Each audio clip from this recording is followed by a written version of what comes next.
We've got the Mous trifecta in for review today. We've got the protective phone case, also known as the Limitless 7, the Clarity protective clear phone case, and the super thin Aramid Fibre lightweight phone case.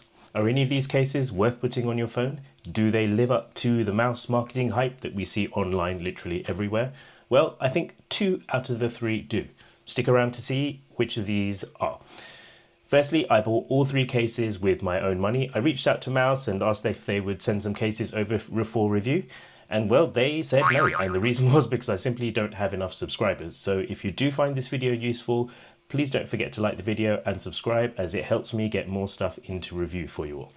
What they did do, which was still very nice, was give me a decent discount on the cases. So not all bad. Regardless, all these thoughts on these cases are mine. If they're good, I'll let you know.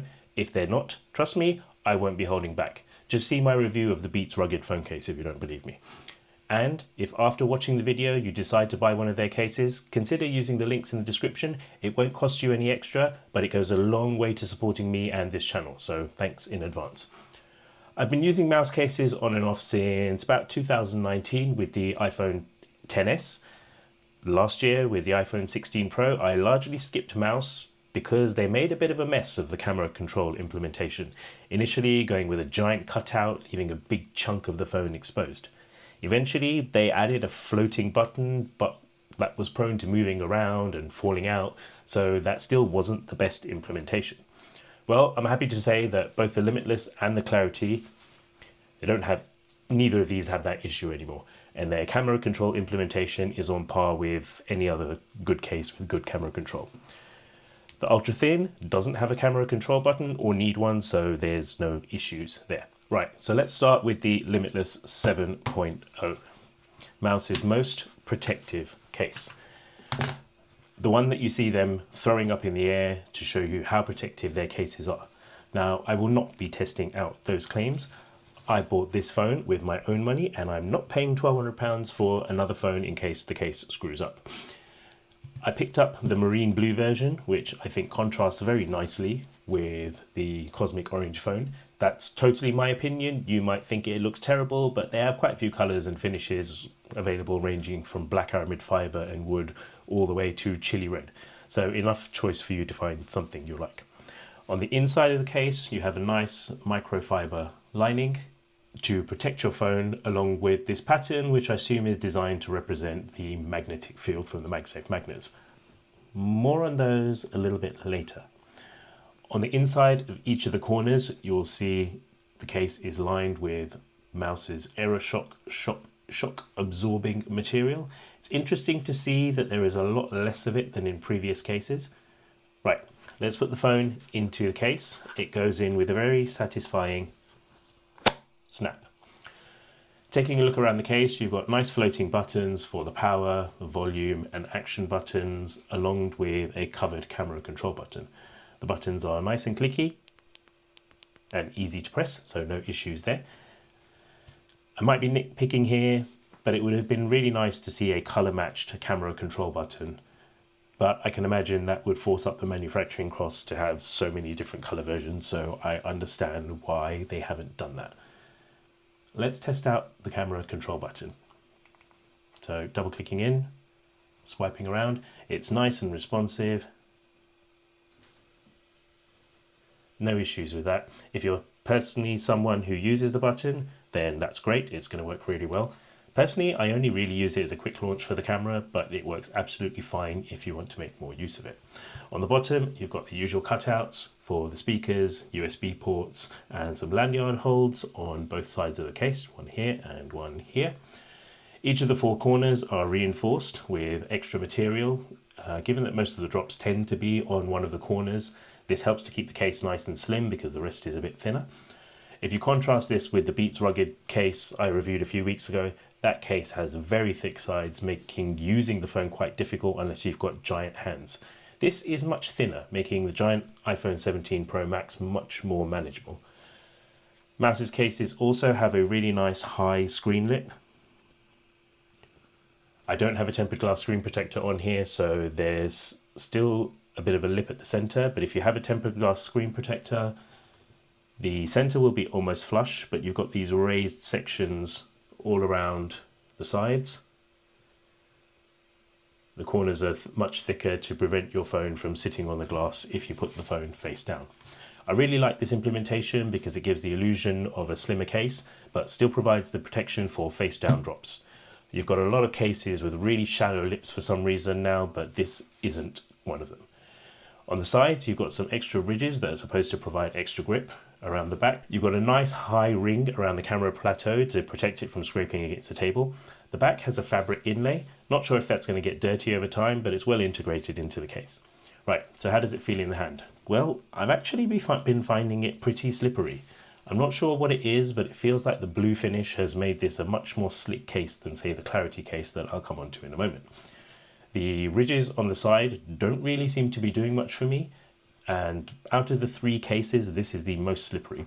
Otherwise, it feels very solid in the hand, fits really tightly around the phone. There is no play on any of the sides of the case, and I have no doubt this will do a great job protecting your phone. It does fit like a glove.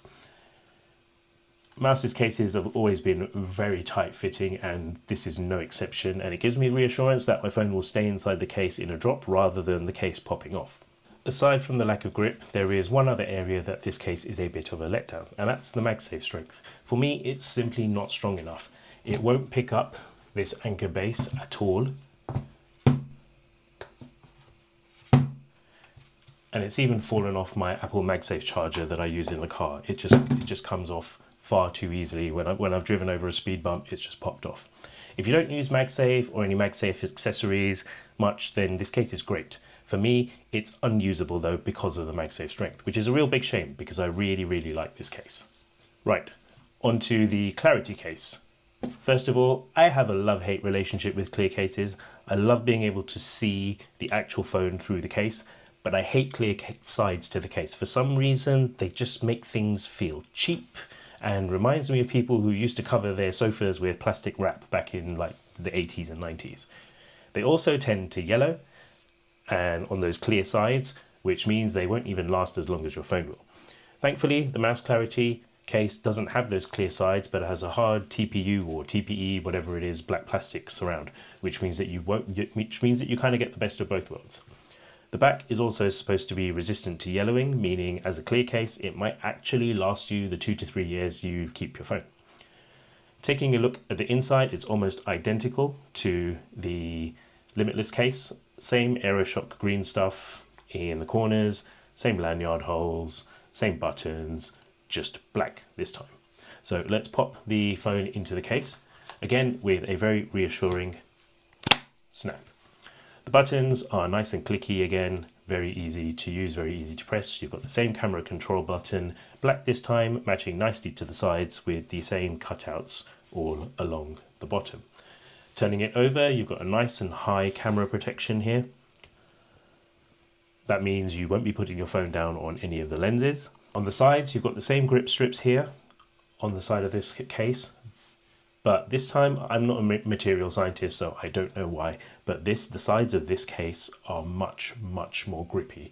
Where the marine blue Limitless was slippery, this is positively grippy. It doesn't shake out of your hands.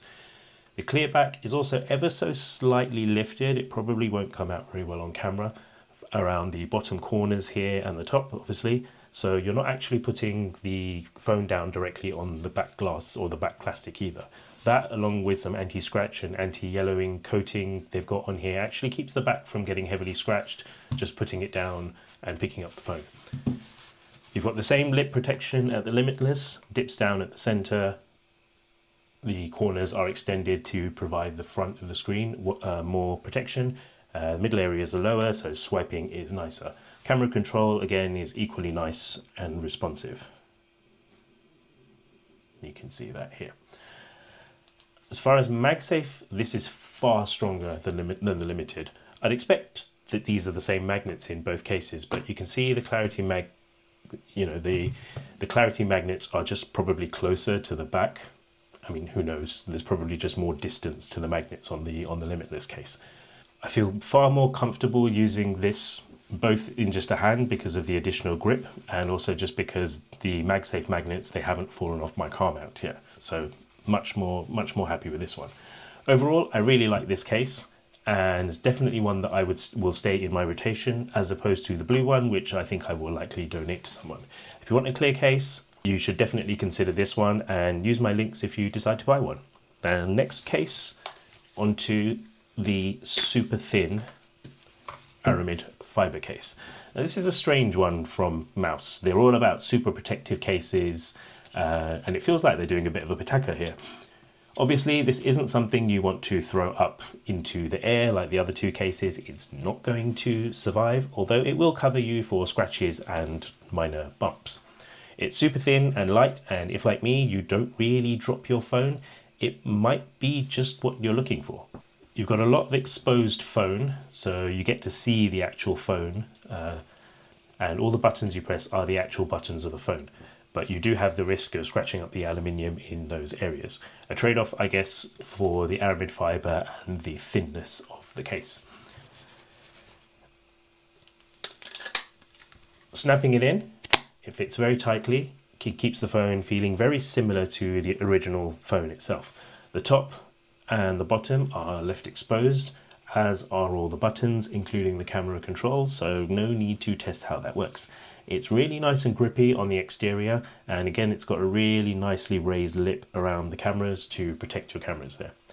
The Magsafe strength on this is the best out of the three. No issues picking up this anchor base, no issues whatsoever at all. It's not falling off even with a little shake.